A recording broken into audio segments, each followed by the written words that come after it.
everyone, and welcome back to It All Starts With a Wish podcast. My name is Rachel. And I'm Mark. Sorry, I didn't mean to scare you. No, you did, but it's okay. Hi, everybody. How's everybody doing? It's good. It's Halloween, which is basically Thanksgiving, It's which is not, basically though, Christmas. But, oh gosh, here we go. This is my one gripe with Disney. I'm sorry. August is too early for Halloween. But it's just simply not. But it is.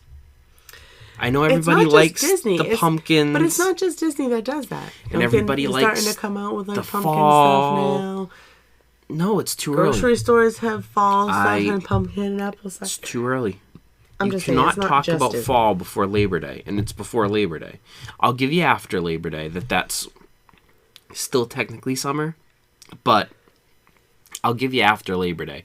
Before Labor Day, this whole, like, early August, starting the Halloween party, I'm sorry, it's too early. There's already Spirit Halloween's popping up. Yeah, too much. It's just because a month is not long enough for Halloween. We just did halfway to Christmas, like and now October. You're trying to be like, oh, Halloween already. No, it's not spooky season yet. It's not the fall. No, it's not. Look at Main Street, USA. Objectively, it's not, though. Season. No, it's made up. Nope. It is not Halloween yet. I will give you after Labor Day. If you want to take September to also be part of Halloween, fine. I still don't agree with that. It still should just be October. But whatever. If you really want September, you can have that. August, this is too much. It gives more people an opportunity. It does. To experience the It does, but it's a little too much. Halloween. I do want to say, though, before we jump into... I'm done with that conversation because I think it's ridiculous. Okay. Anyways, I do want to say before we jump into today's conversation that we had the opportunity to pick lightning lanes for one of your clients under the new system. Yes. And I do just want to say I think the new system is pretty darn good. It was pretty easy. We'll do an episode on this. We may have a big announcement coming up, actually, for us. Personally, something that we're doing pretty soon, and I think that it'll be pretty cool because I think we can do a series of podcast episodes on this. You probably all can maybe guess what we may be doing, but we will announce it at some point in the future. I don't know when, but we'll make an announcement. But we do have some good news, very exciting news. I'm very excited for what it's worth. Yes, no, it's exciting. Anyways, we will do a future episode on this, actually picking lightning lanes. But I'll say doing this the first time for your client was amazingly simple.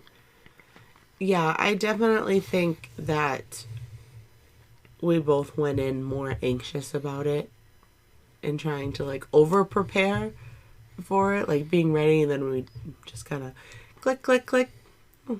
It's done.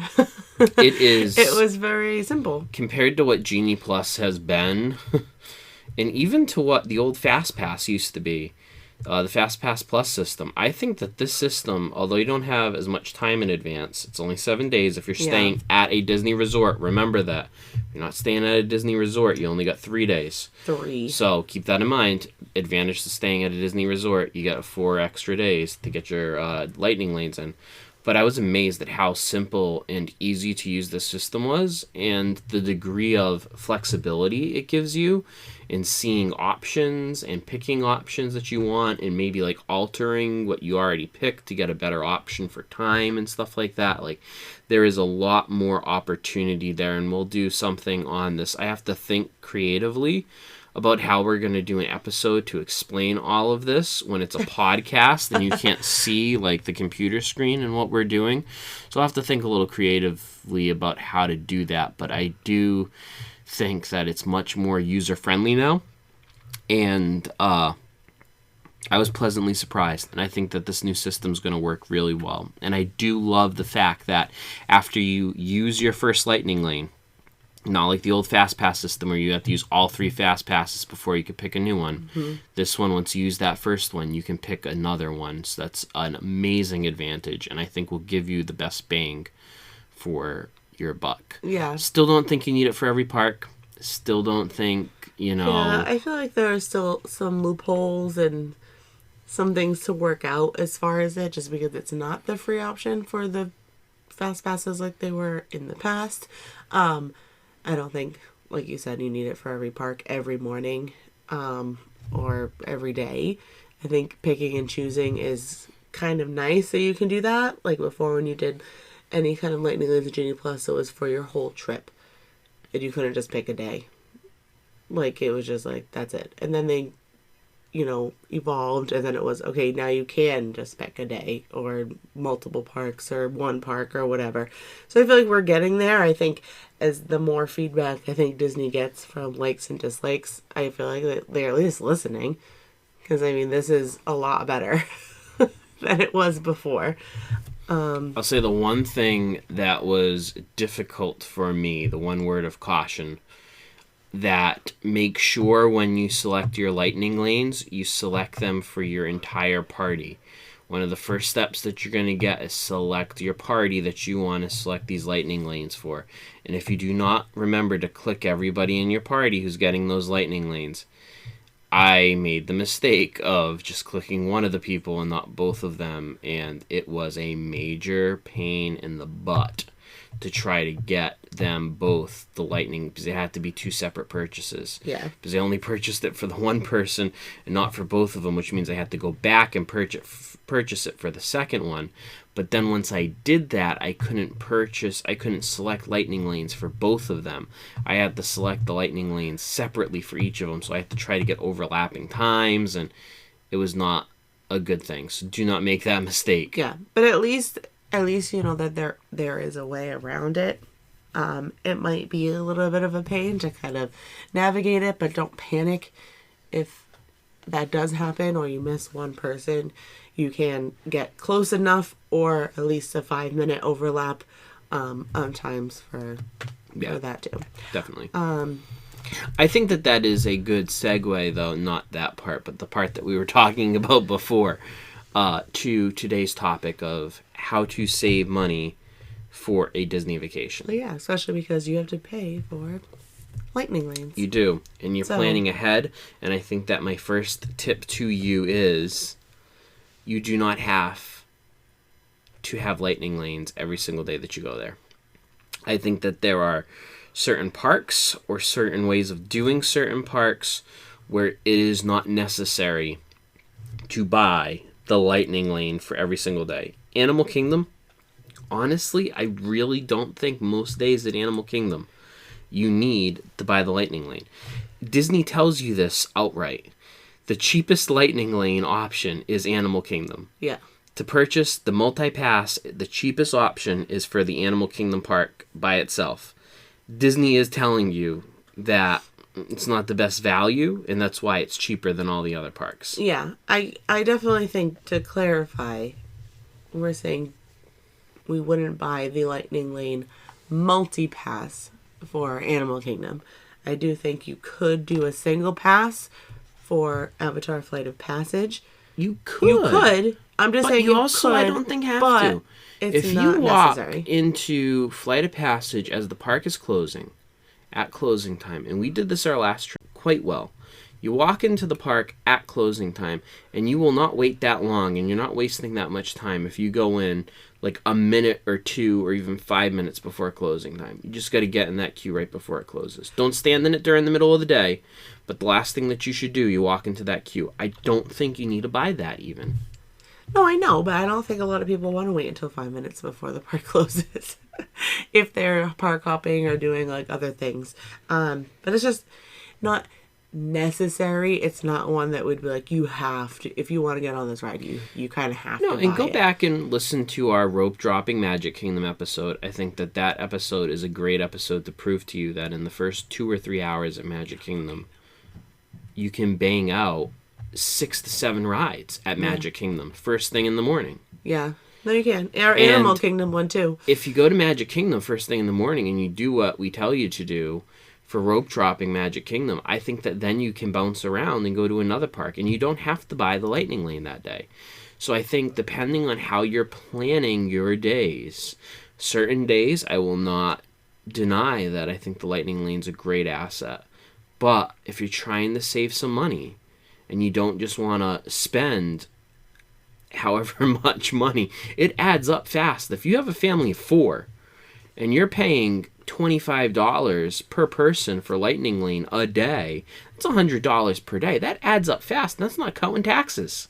Yeah, and I mean, it wasn't the new Lightning Lane system, it was the Genie Plus system still, but, people did kind of complain that, you spend $100 before you even get to the parks, right at 7 a.m. when you were to buy it, and you didn't know. But at least with this one, you do know what you're getting before you buy it, which is nice. So even if you didn't buy it, the 7 days prior, you're not sure, you can look the day of and you can see what's available. If there's really nothing available that's on your list of, must-do rides, then don't bother getting it. But before, you kind of just hoped that something was available, you bought it, and then that was that. But yeah, it's definitely not necessary for your whole trip, and I definitely think it depends on the time of year. I definitely think that if you're going on an off time of, off season, or a lull week, I mean, you'll be surprised at how the crowds dip if you're not going those peak times of year as well.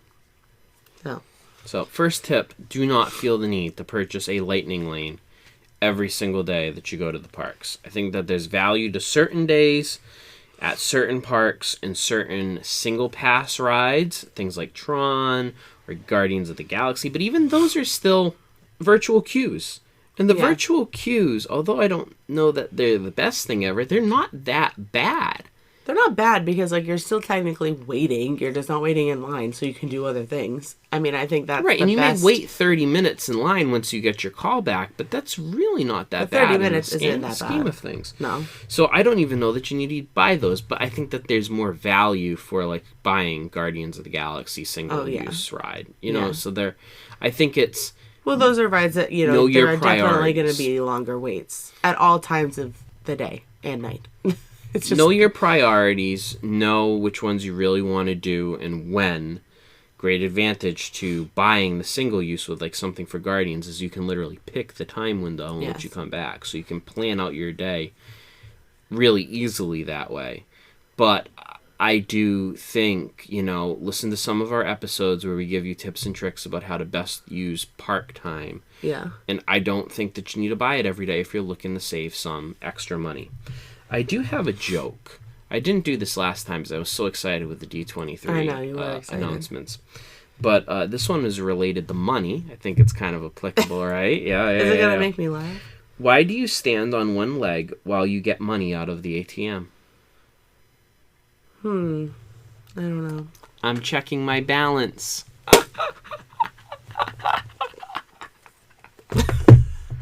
Oh, that's a good one. Wow. I like it.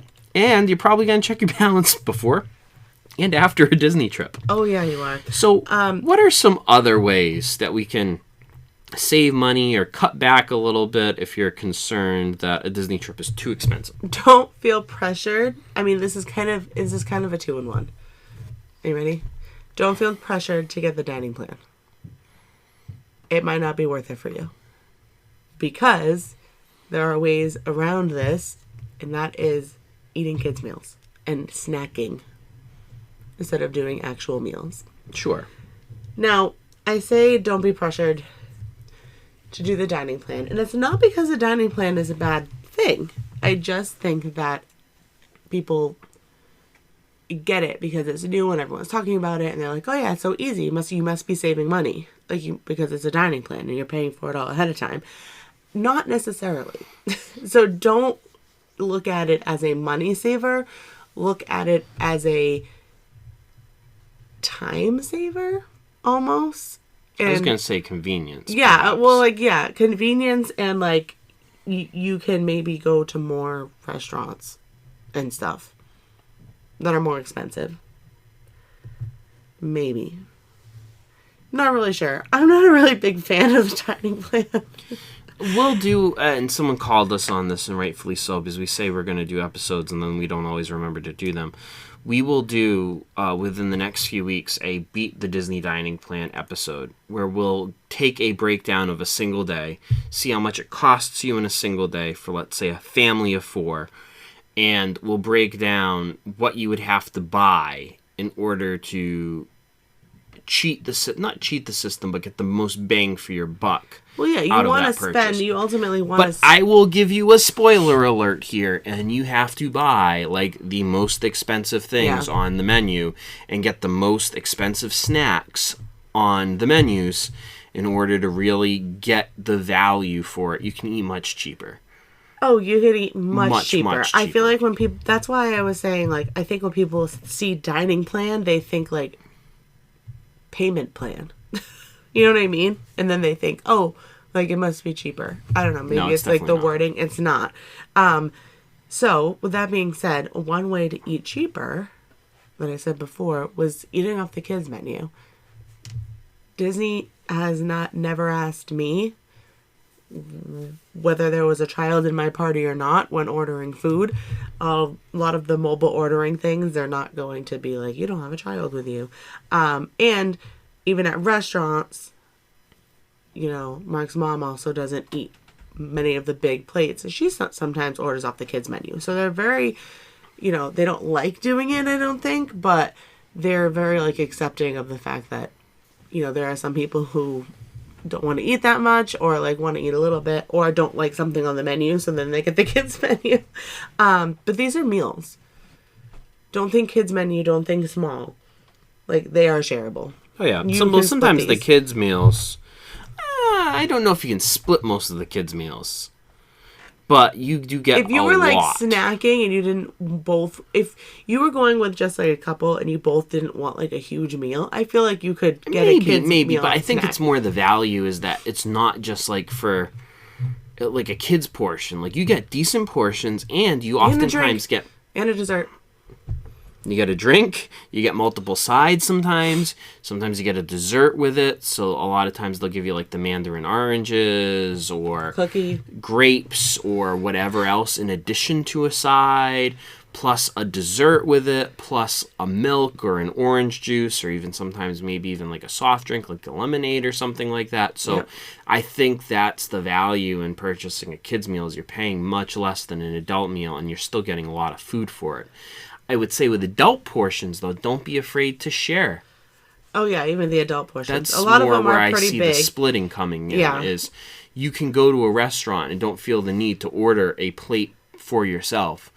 Don't be afraid to get an appetizer, share that, and then the split a meal. I mean, I feel like that's a pretty basic thing for anybody going out to eat, not even in Disney World. To, like, you know what I mean? If you're going to cut the cost of things, you're literally cutting it in half. Yeah. Literally and figuratively. But yeah. Definitely splittable items. And snacking. I know all of us like our alcoholic beverages, myself included, but do keep in mind that you're paying a premium for alcohol in Disney. It's very expensive to get any kind of specialty cocktail in Walt Disney World. So if you're really needing to save money while you're there, a drink. avoid or try to limit your consumption of alcohol while in Disney. You will thank me, because your pocketbook will thank me in the end. I mean, they probably do that because they don't really want people drinking that much. I think it's just a way. It's an easy way to make a lot of money on, like, beverages. Well, I mean, alcohol is priced high everywhere. It's touristy. Yeah, because people want it.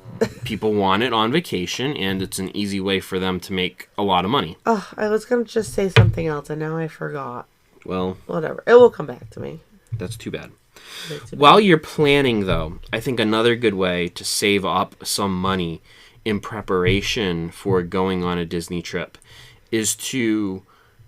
A lot of times people will budget and they say, oh yeah, I'm putting $50 a week aside to this vacation. And you don't really put it in a separate account. You don't take the cash out and put it like in an envelope somewhere. You say that you're doing it. And how often when you say that you're doing it, it's just coming out of your regular accounts, do you really save that money and not spend it? Not much. And then you go on the vacation, then you come back and you're like, holy moly, now I got to pay $1,200 for all that food that I bought. And you're like, oh my gosh, and it's all one big payment.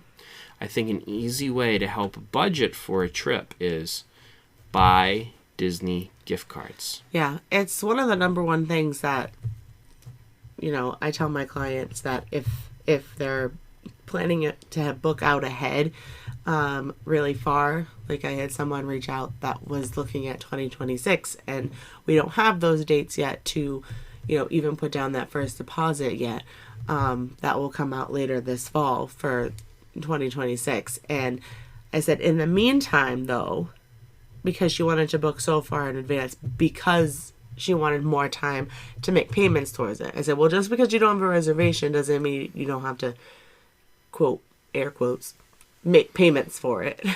I was like, go get Disney gift cards. You can't use them anywhere else. They're not like a Visa, which is very nice, because there has been many times where I've had a Visa gift card for somebody else and then I end up using it because whatever reason. But you can't use it for anything else. It has to be Disney Store, Disney Vacation, used in Disney. Right. So you cannot use it anywhere. Start putting it that way. You can use Disney gift cards to pay off your vacation. You don't need just a credit card when you book. So if you have, I just had a client, $2,000 worth of Disney gift cards that you have accumulated, I will sit in and plug in all those gift cards. Yep. And if people are looking like for Christmas gifts for you and stuff, and you're going on a Disney vacation, tell them to buy you a Disney gift card. Yep. And you can just put that aside and put it towards your room, towards your tickets, or if you're trying to save up for like food while you're there, you can put in Disney gift cards into the app. So when you do mobile food orders, it can take away from a gift card. You can also pay, obviously, for your meals in Walt Disney World while you're there if you use your gift card. If you use your Magic Band to pay things off, you can go to the front desk every few days and just bring some of the gift cards down to the front desk and pay off those rooms. Yeah, I feel like that's a really good point to make, that you don't have to wait until the end of your vacation when they're just going to give you this massive bill to things that you charge to the room. There's nothing worse than like getting like a huge like $1,000+ charge to your credit card at the end of a vacation. Have a magical time. Come back soon. Right. Here's your very large bill. If and ideally, right, people have budgeted properly where they have the money to pay it. But if you have trouble with that, this is the easiest way to put money aside, because you have to use it in Disney. So just put it on a gift card, stack those gift cards somewhere in a drawer, and then when it comes time to pay for your tickets, for your room, or to go, bring those gift cards with you and use those to pay off your Disney trip. Yeah. Another really cool trick with gift cards is also giving yourself a spending limit for your children. Yes. Which our son is not old enough yet to really understand that whole spending limit. But there have been a few times, even in our personal lives, Disney trips, where kids are just constantly asking for a $25 plush toy every single day. And it's like, that adds up.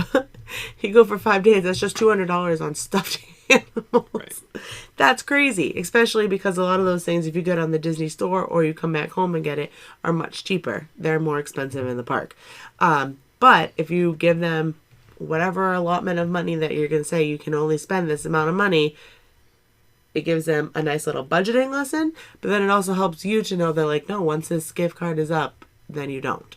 I like this for a few reasons. Yeah. One, I think that it keeps things affordable, right? If you can only afford $100 in souvenirs and shirts and gifts and animals, stuffed animals and all that stuff, then you buy a $100 gift card and you tell your child, right, that this is your $100 gift card.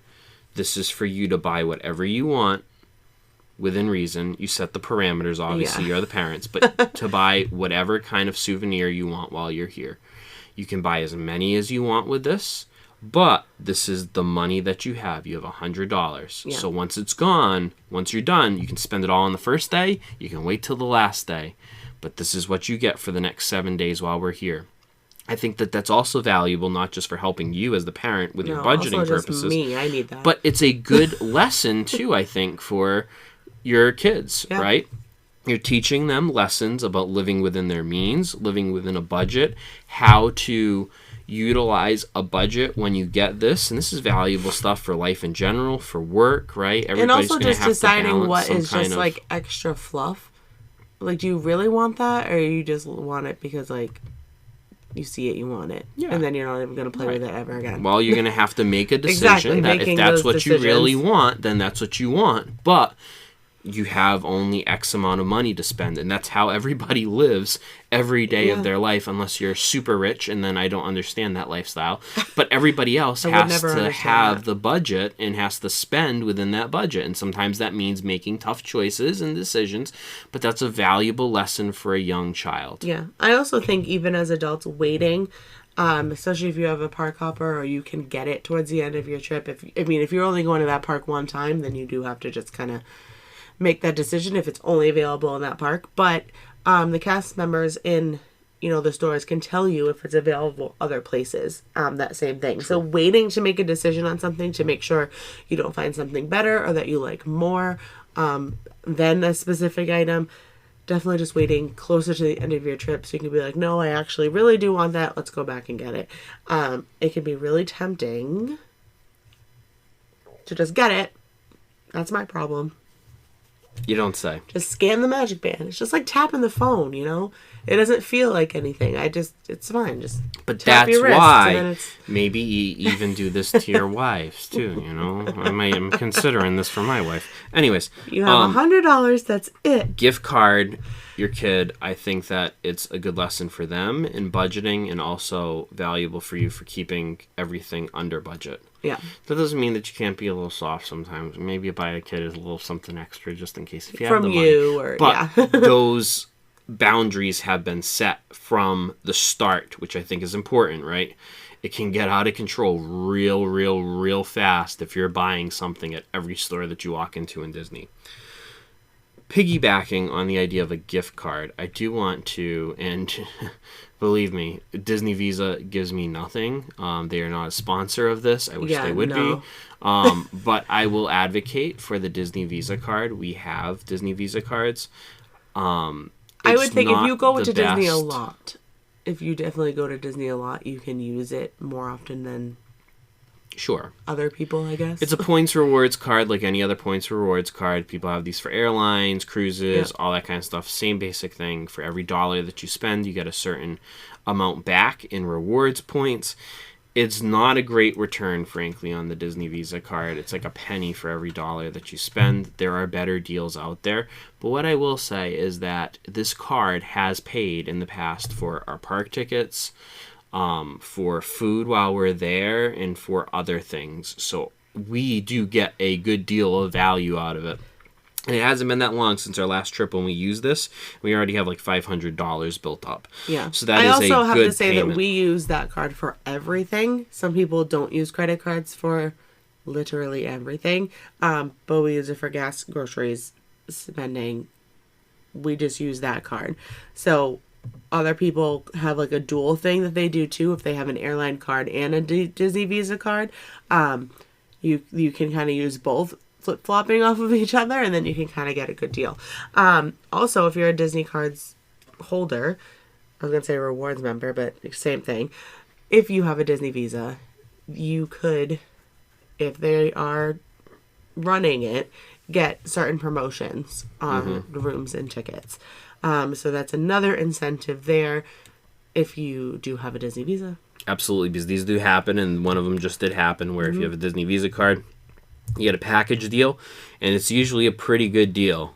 It's usually pretty good. It's usually you have to use that card, like, I think, for the payments to catch. But you have to use it for the deposit. Keep in mind, though, if you use that for the deposit, you're also earning rewards on paying for your trip. So anytime that you buy something with that card, if you're buying Disney points, or not points. If you're buying Disney tickets or a room or a package, you are getting some of that money back, technically. Yeah. We also have used, the Disney Visa card while we're in Disney. Like we said, we put everything on there. So even by the end, it might not be a lot of points, but if we have money saved up on there and there's a good amount of rewards in there, we can use it towards the bill. Yep. So it does take a little bit off of the stress of that. Yeah. And I mean, if you're going to Disney once in your lifetime, it's probably not worth getting the credit card. You're not going to get a Disney Visa. But if you go a few times, over the course of several years, I do think that it pays off. Yeah. It definitely could. It has other like rewards too, of just like credit card stuff. But definitely, if you're going to Disney, not even every year, even if it's every 2 or even 3 years, like you could. But even if you're build not, up a lot and of reward money on there, though. you get a flight card or something like that with one of the That's airlines, true. you know what I mean? Pay Then you your could use it flights for off. anything, Yeah. and you can pay your flights off, and you could use it for any vacation you So want. any real credit card that has some kind of rewards like that, obviously we just said Disney specific because that's all the where we're normal going. disclaimers though, like do But, not just put money on a credit card and don't pay it off, and like make sure you have money to pay off your credit card with. Like we do put everything on that credit card, but we treat it really more as a debit card. Like if there's not money in the account, we're not putting it on the credit card. Yeah. It's getting paid off. This is like every your month, basic and like don't overspend yes, public service announcement. interest. It's not good for anybody, and you No. can get yourself into a lot of debt with a credit card. Although Let's I not think do people that. are much better nowadays than they were when credit cards first came out with this. I feel like people didn't actually understand credit cards. Like, oh yeah, I'll pay. I think it still scares a lot of people though too, but I think as long as you view it as if you have money to pay it off every month, you're Then using you're it good. for the value of the points, you're fine. Yeah. Anyways, another way that you could potentially save money is choosing the right resort for you, and not just saving monetarily, but getting the most bang for your buck as far as Disney resorts go. Cheapest does not always mean best, but the most expensive also doesn't mean best if it doesn't fit what you are trying to get out of your vacation. Right, find the resort that's going to be the right match for you, right? There are some resorts off Disney property that are cheaper room rates that you could stay at that are good partner resorts, but you have to keep in mind that you're probably going to have inferior shuttle service. You're not going to have the Disney transportation that you normally have. The non-Disney hotels they're just not as good, the shuttle services. Not that the Disney bus system is the best, but it's just not as good. People who are paying to stay on a Disney resort are getting better service in that sense. And if you're staying off of a Disney resort, well, if you're flying, then what are you doing to get from place to place? Are you renting Ubers every time? Are you getting a Lyft? Are you paying for renting a car, right? Those are all added expenses that you could incur. And the easiest way to avoid that is to just stay on Disney property and use Disney transportation. Oh, for sure. So, although you may be able to get a room cheaper out of Disney, it may not be cheaper in the long run when you add up all those other things. Parking at Disney, right? Parking in the parks each day. You have to pay for that. All of those little expenses add up. Yeah. So, staying at a All-Star, if that is where you're trying to save some money, right? Value Resort, you at least have the Disney transportation. So you're saving some money on your room, but you're also saving money on not having to pay for alternative forms of transportation. However, if you don't love the buses and you want to have some other options, maybe just spending a little extra per night and staying at a Pop Century or an Art of Animation where you now have the Skyliner that'll take you to 2 of the 4 theme parks, right?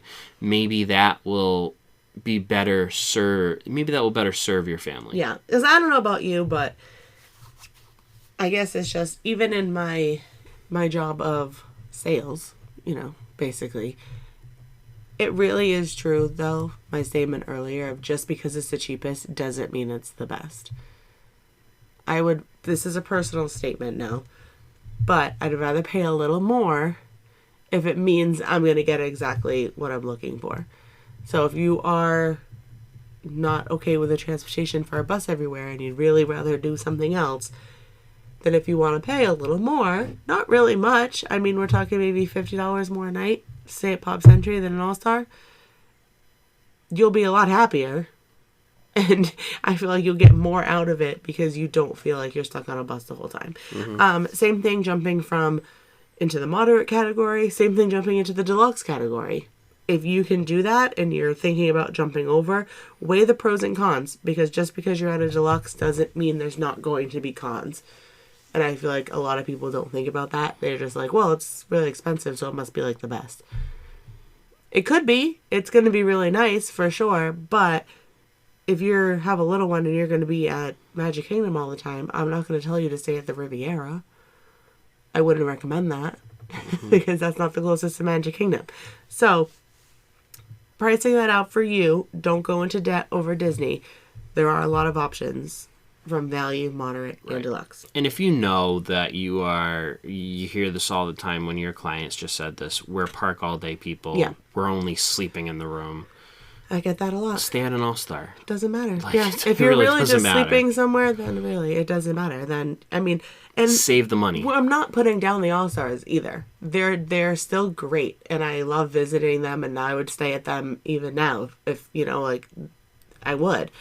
But if you really are just like, I'm going to sleep there, and then that's pretty much it, because I'm going to be gone from 6 a.m. to midnight every night, which is a lot, then, yeah, don't pay more for something that you're not going to use. Sage advice. Sage advice.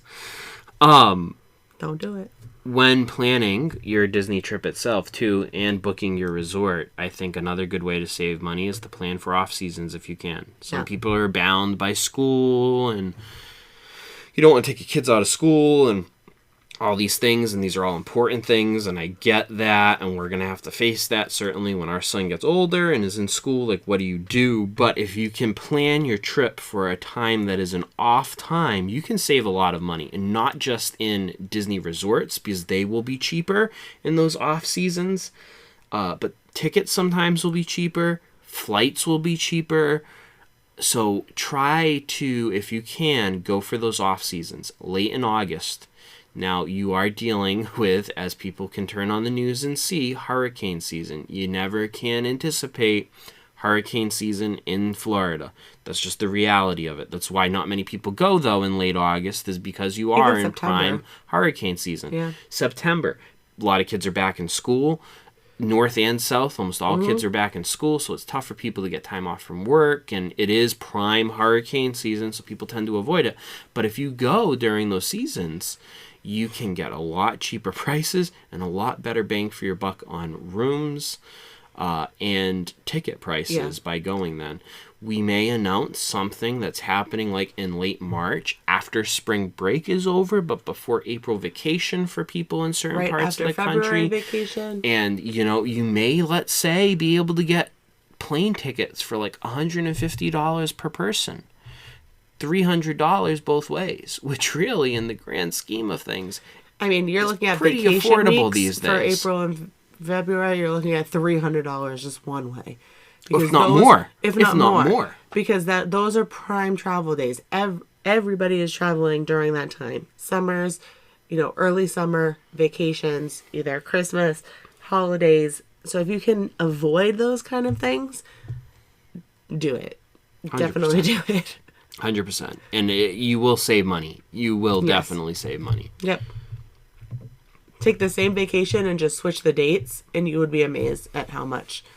You see this all the price could time. I know you've done this with people before, right? Just moving it just 1 week sometimes can make a difference in that total price. Yeah. I always feel like, how flexible are you with dates? And if Definitely. you are pretty flexible with it, you can usually find a pretty good deal. Mm-hmm. More so than just picking a random week.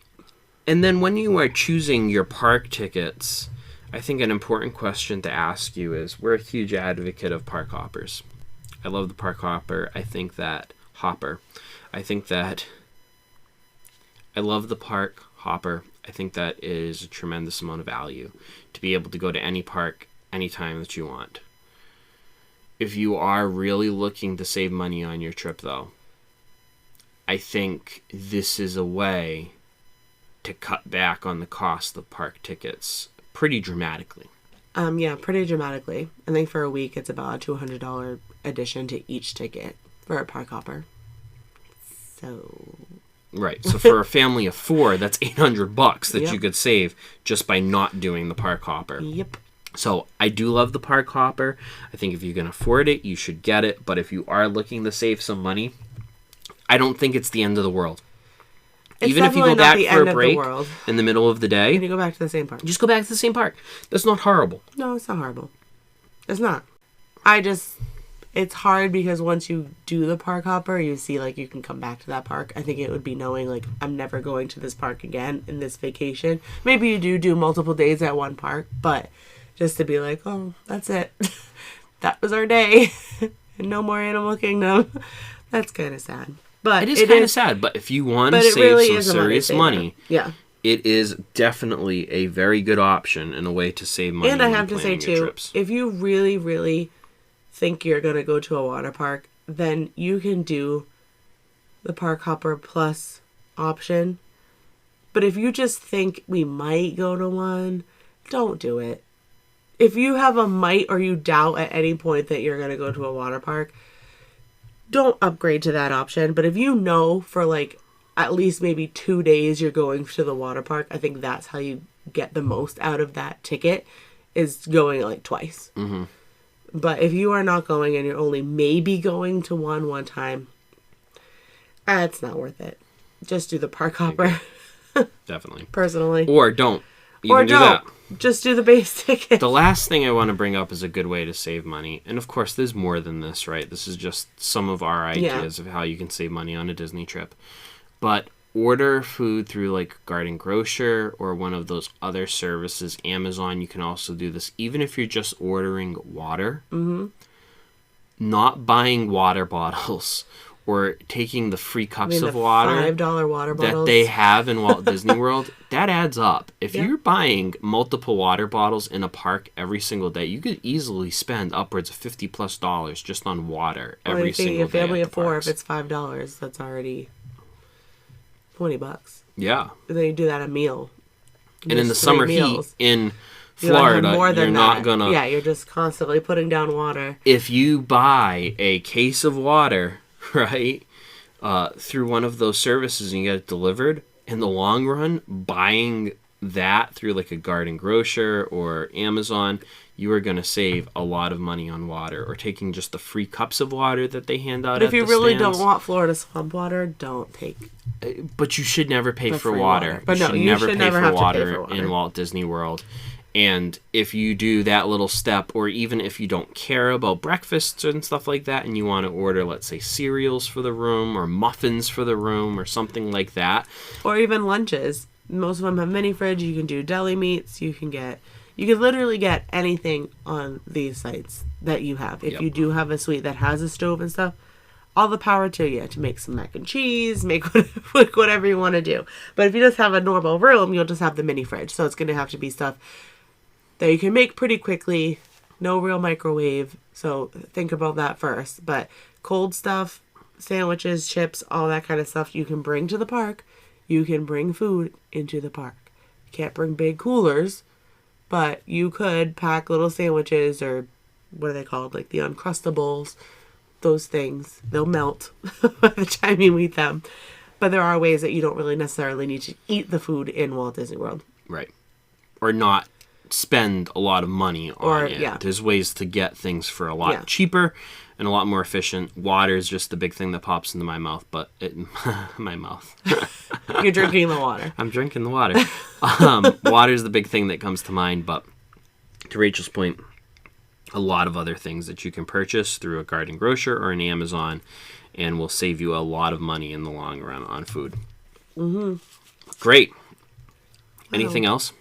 I mean, no, I think that's all I can think of right now. I'd love to hear more from people.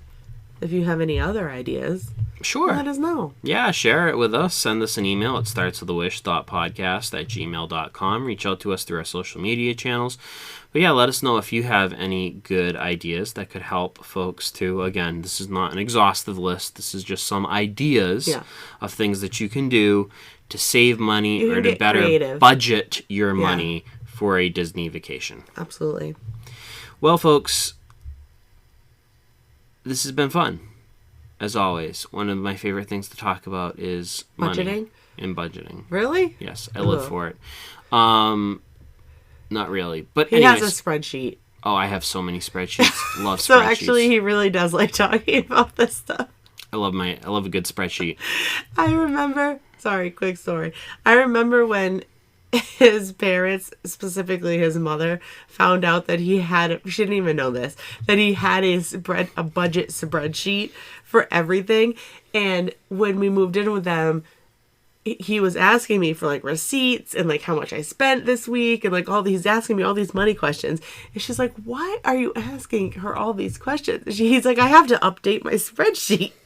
She was like, what? Like, it was so funny.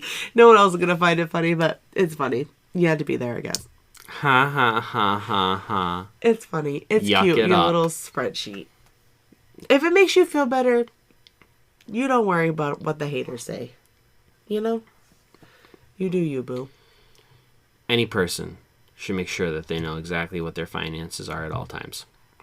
No better way to do that I don't know. than a spreadsheet. I know you don't know. Well, That's why I you keep should you tell in me. line. That's why I have a spreadsheet. My mother is also like, have I taught you nothing? I'm like, I have no idea. We just got a new car, and she said, are you doing it out of savings? Are you doing it out of, like, a loan and financing? I said, I truly have no idea. And she was like, Rachel, have I taught you nothing? I said, I just don't know. We bought it. That's as much as I know. It is bad. I should know more. This is why I have a spreadsheet. I will try. Yep. It just makes my brain hurt. So that's why you have a spreadsheet. It makes I everything just- easy. Anyways, folks, I hope you found this episode useful. Let us know what your ideas are for saving money for your next Disney vacation. And as always, folks, remember, it all starts with a wish. We'll see you real soon.